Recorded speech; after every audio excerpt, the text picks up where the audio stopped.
Hey you beautiful big heads, it's your boy Zatcho and welcome to some woo-wah or Wuthering Waves content. In this video we will be going over combat mechanics and putting all these terminologies in the game that have to do with combat into fucking layman's terms, so the simplest way possible so anybody can understand them.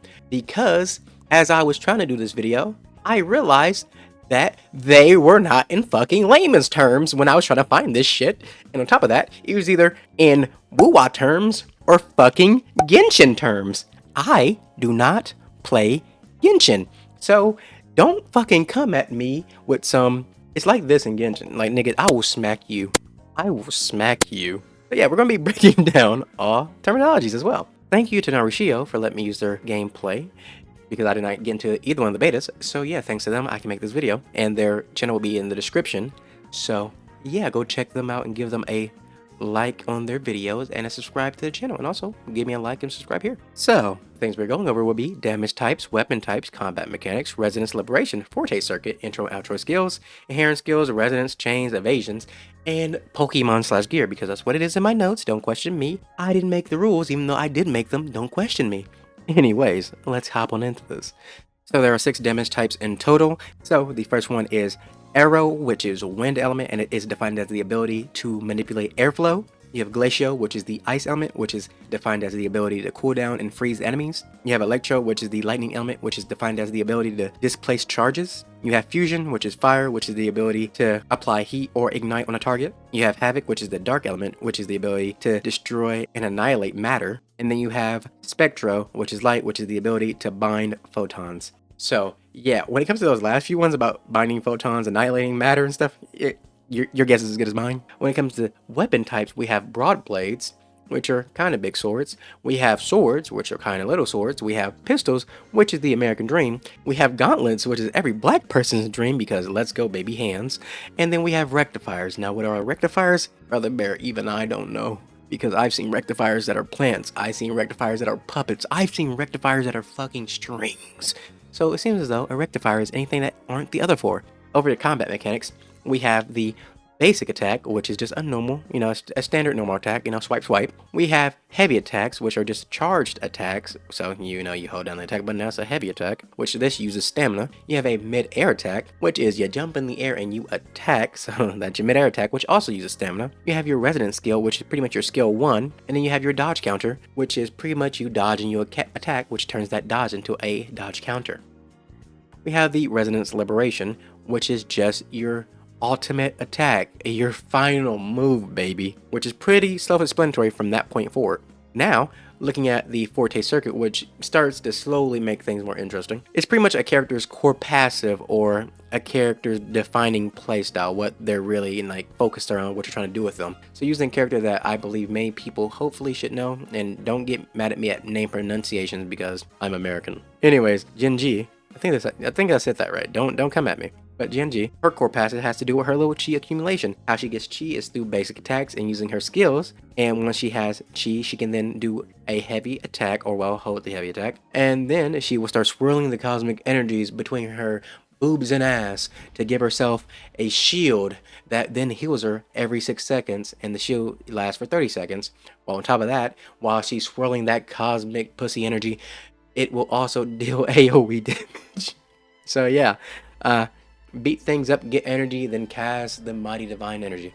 So yeah, pretty self-explanatory right there. So that's what a Forte Circuit is, characters for passive. Now moving forward, we have intro and outro skills, which are QTEs, but I think iOS sounds better. Shout out to Techie for saying that, because I also believe it sounds better. iOS intro outro skill instead of QTE. You have to pay attention to the upper right and the bottom left, because upper right shows you when your teammates intro skill is ready to be used, and then on the bottom left by your health is where you can see when your outro skill can be used. And once you switch, you will cast the intro skill and outro skill at the same time, because someone is leaving, i.e. outro and skilling, and someone coming in, as in introing and skilling. So intro outro skill, boom, bada bing, bada boom. Next up we have the inherent skill, which is just passive skill. It's just a character's passive, man. It's just passive abilities that they have.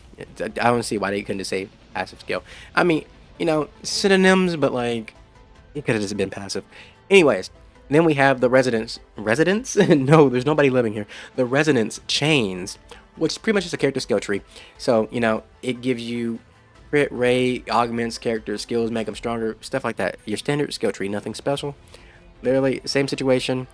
The beginning of time with skill trees, making abilities stronger and, making characters stronger as well. The sequence node is pretty much your dupe system in this game, so every time you get another copy of a character, you can feed it into the sequence node. So you have your dodge, which also uses stamina. But if you do a perfect dodge, which is dodging at the right time right before enemy attacks, you actually start to regain stamina faster. So as long as you dodge properly, you should still have a good amount of stamina at all times. And then you also have parries, which as an enemy attacks, if you attack them back at the right time, but this is only possible when they have a yellow circle around them, if you strike it back at the precise time, you will proceed to do a parry, which, staggers them a little bit, which is nice. And also you still just have the, dodge attack from earlier, which is just another form of evasion and attacking. And last but not least, we can finally talk about the gear system / Pokemon, which is Echoes. Now I call it Pokemon / gear because you're going to be catching them and then using them as gear. Now, how do you get Echoes? It's actually very simple. You either just kill mobs on the, overworld, and there's a chance of them dropping an Echo, and you just suck it up and boom, Echo time, and it's a part of a random set. Or there's actually a stage to farm specific sets, and then in there you will obviously kill them, get Echo of a specific set. Now every Echo has 3 things. They have their rank, which determines how many substat slots they will have. They have their rarity, which pretty much represents what cost they will have, and then the cost itself, which determines how many Echoes you can actually put onto yourself. So since the max cost is 12 in terms of how many Echoes you can put on, that will mean you can have 1 boss, 2 elites, and 2 common Echoes, because bosses equal 4 costs, elites equal 3 costs, and commons equal 1 cost.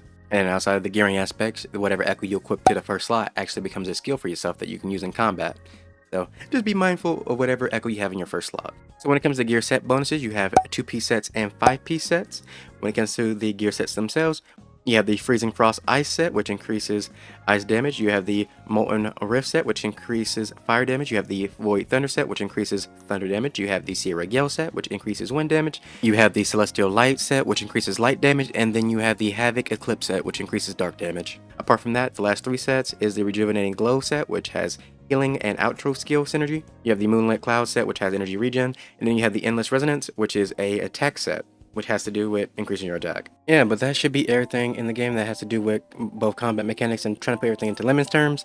As of closed beta 2, this could change when the game releases, obviously, but as of right now, that is everything. So once again, thank you to Narushio for making this video possible by letting me use their stuff. And I hope you enjoyed the video. Like, comment, subscribe, all that good stuff. I will see you in the next one. Love you guys, and bye-bye.